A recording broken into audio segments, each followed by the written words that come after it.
Hello everyone, my name is Mihir Sarpal and I am from Bennett University, second year BTech batch. So today I am going to explain you all about everything about count sort. So let us go. So what is count sort? So basically count sort is count based sorting algorithm which is used to sort an array. It is also known as non-comparison based sorting algorithm. Now you are thinking what is non-comparison based sorting algorithm? As you have seen in bubble sort, quick sort as well as in insertion sort, we need to compare each and every element with each other present in the array for the sorting.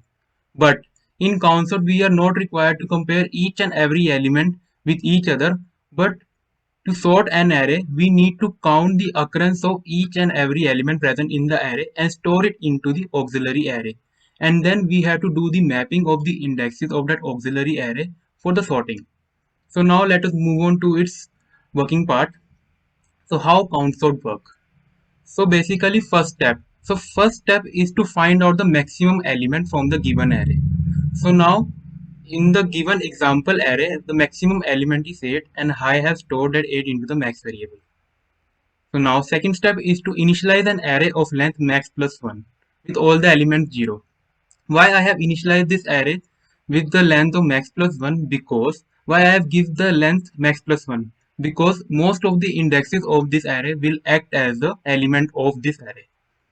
Now you are thinking why I have given this array name as count? Because this array stores the count of each and every element present in the given array. So now third step is to store the count of each element at the respective index in the count array. So now we are storing the count of each and every element. Now I will take an example how it is storing. So basically let us go to the given array and take element 2. So now element 2 is occurring 2 times. So I have stored 2 in this. Element 8 and 3. Now let us check. Element 8 is occurring 1 time and element 3 is occurring 2 times. So I have stored 2 in this third index and one in the 8th index. So you have to basically store the count of each and every element.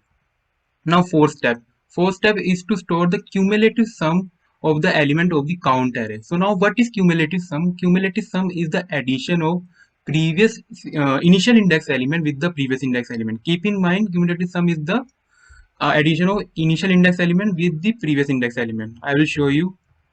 So now we will do the cumulative sum. How cumulative sum is going, I will show you. So you have to start from first index and go to till last index.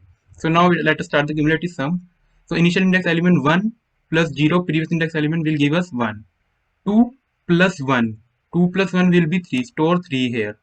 Now 2 plus 3 will be 5. Store 5 here.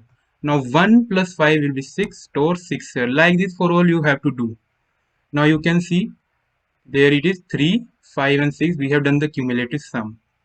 So now fifth step. This step is very important and most crucial step because it will give us the sorted array. So because before starting this step, we have to first create an output array because this output array will give us the array in the sorted form. So after creating the output array, let us start this step. So basically you have start from 4 from 0th index and go till the last index. So first go to the given array and start from the 0th index. At 0th index you will counter an element, but in my case I have 4. So element 4 is there. So we have to go to the 4th index of the count array. So now at the 4th index you have to decrease the element present at that index by 1. So in my case it is 6, so I am decreasing that element by 1 and I am getting 5. And at the 5th index of the output array I have to store this 4. So now I am taking one more example so that you can understand easily. So now let us assume that we have reached to the index third. So at the third index I have element 8. So now I have to go to the 8th index of the count array. So at the 8th index I have element 7. So I have told you decrease it by minus 1. So do minus 1, what I am getting 6. So at the 6th index I have to store the 8. So like this, you have to do the mapping for all the elements present in the given array, and at the end you will get an output in the sorted form. So note, after placing each element at its correct position, decrease its count by 1. So you have to store, after decreasing by 1, you have to store that 5. You have to store the 6. Store that by decreasing the 1. Now let us move on to its algorithm part. So First, I have created a function which accepts the array and the size. So firstly, I have initialized an array which starts from initialize an for loop which start from 0 and go to size of the array till size of the array. So first we have to find out the maximum element from the given array. So after that I have initialized another for loop which start from 0 to max plus 1. In this for loop we have to create count array and initialize all the indexes of the count array to the 0. Now I have initialized one more for loop which will start from 0 to the size. In this I have to store the count of the occurrence of each element in the count array which I have told you in the step 3. So now what we have to do, we have to initialize one more for loop which is we start from 1 to max, as I have told in the step 4. From 1 we have to start, as we have to do the cumulative sum and store it in this for loop. So now the last step will be we have to start the for loop from the size to the 0. It will go down because it is for loop will going from the size to the 0. We have to do the mapping in this for loop to sort the array as I have explained in the step 5 and decrease the element present in the count array by 1 and store there only. Now our last for loop is going from 0 till size, run till size, and copy all the elements of the output array which we have done in the fifth step to the given array. So now this is the algorithm part. Now let us go to its implementation part. So 1 minute. I have done this implementation part in the GCC compiler. So now I will explain you its implementation part. So basically I will take input size from the user and I have created an array and its element is also will be given by user. So now we have to go to the count sort function. So I have created the count sort function here which will accept array and the size. So now I have created two arrays, count and output. Why I have created count array? Because it will store the count of occurrence of each and every element present in the given array, and this output array will give us the output in the sorted form, array output of the array in the sorted form. So now first step is we have to find the maximum element. So I have made the maximum function and this function will return me the maximum value in the given array, and I will store the maximum value in the max variable. Now the next step is to initialize all the indexes of count array to 0. So for this for loop, in this for loop, I have initialized the count indexes of count array to 0. And then next step is to store the count of every element in the count array. So I am storing the count of every element in the count array. So now I will explain you this much of code, how it's working, how I am storing the count of the elements. So please 1 minute.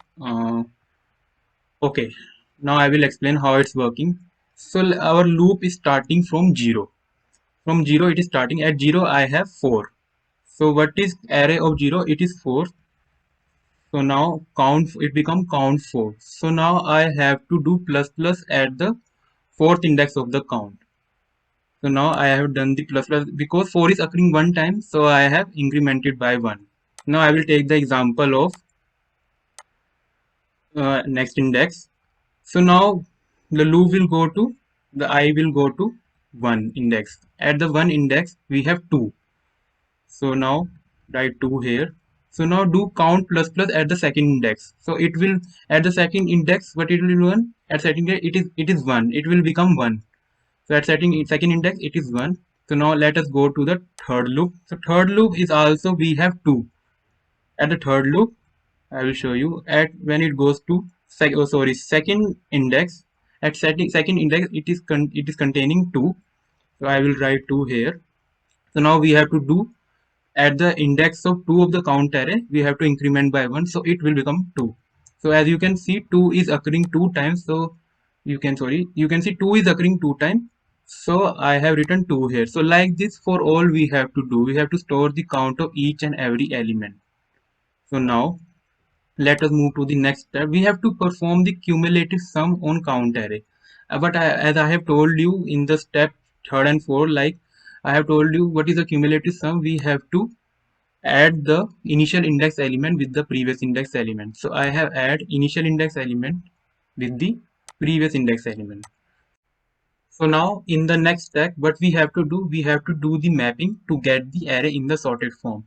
So we have to start the loop from the last index size -1 to 0, and in this loop I am doing the mapping to sort the array. So now I will explain you this much amount of code how it is doing the mapping. So let us go to the PPT.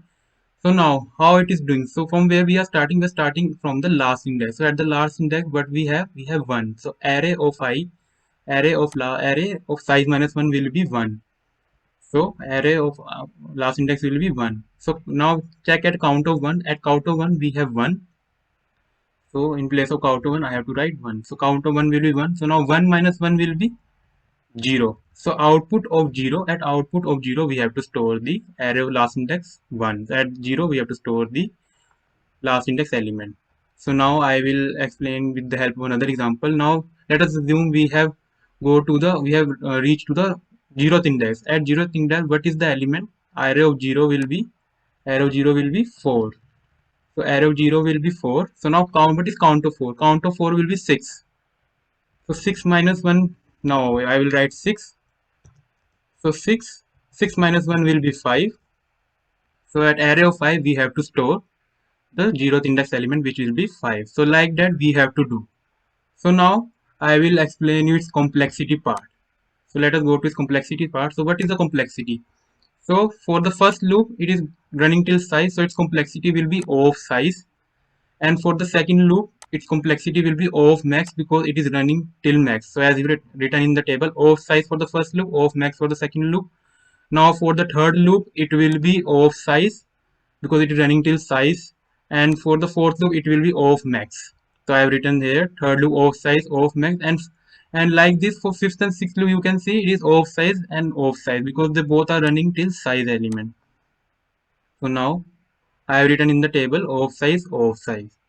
You can see here. So now overall complexity will be O of size plus O of max plus O of size, O of max is equal to O of max plus size. As according to the rule of big O notation, we will get O of max plus size, its time complexity. So worst case time complexity will O of n plus k. Best case is also of n plus k. Average is also of n plus k. So where n is the size of the given array and k is the maximum value. So now where count sort is used. So count sort is used when there is a linear complexity. So if there is a linear complexity, then it is used. And if there are smaller integers with the multiple counts, then it is used. So thank you. This is all about the count sort. So thank you very much.